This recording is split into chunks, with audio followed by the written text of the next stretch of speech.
Good morning, everybody. How are you today? Welcome, welcome, welcome. I just noticed that there is a nice glare on my glasses, and you can see my magic lights here in the office. So let's take care of these. Perfect. They're gone. Guys, it's Wellness Wednesday today. We are midway through the last official week of summer. How does this sit with you? How do you feel? Where are you at with all of this?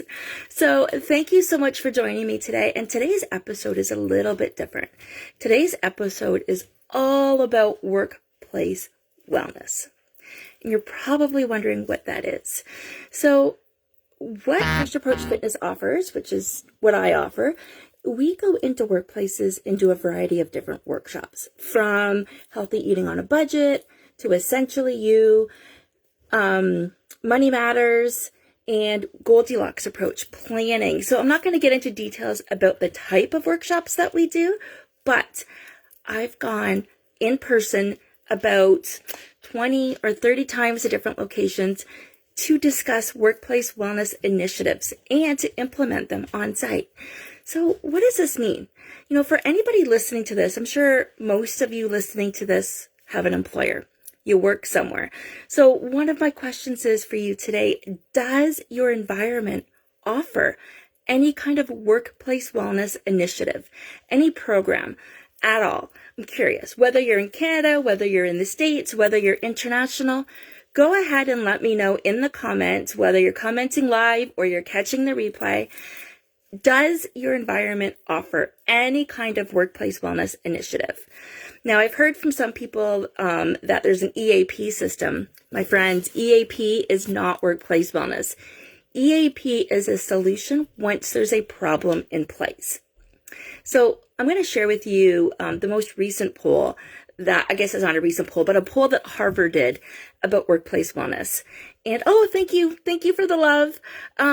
Remember, your workplace is where you spend the majority of your time throughout the day, right? You're spending 8 to 10 plus hours there, whether you're working from home, whether you are physically at the location, plus your drive time and whatever it looks like. So Harvard did a poll about this, about workplace wellness, and I really wanted to bring it to your attention. So employees who trust their employers with their health and wellness have had 74% less stress in their life and a 40% less burnout factor.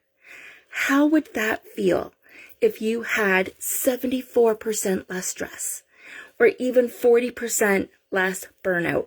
What, my friends, what would that be different for you in your life?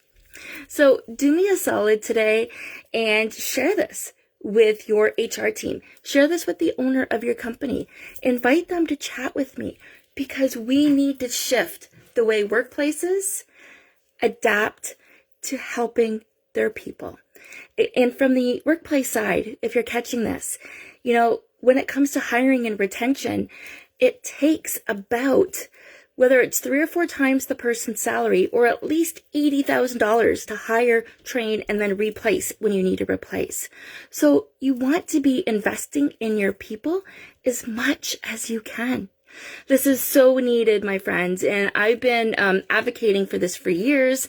Like I said, I've worked in about 20, 30 different environments, whether it's personal training, small group fitness classes.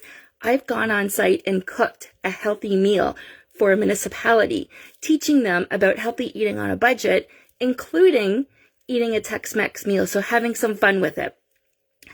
And I've also delivered countless workshops on Essentially You in the Goldilocks approach, which is the planning. And I'm talking about these ones. Hey, Jen.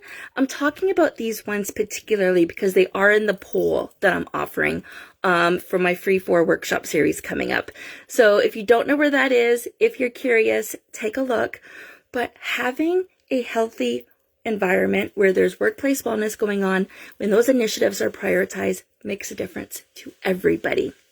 All right, guys, thank you so much for sharing today, sharing your time, your energy, your love with me.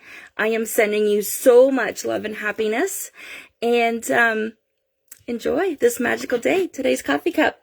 Good morning, beautiful. So a special good morning to all of the beautiful ladies out there listening to this. Maybe one day I will grab my coffee cup that says good morning, handsome. Sending you lots of love. Now to shut these off.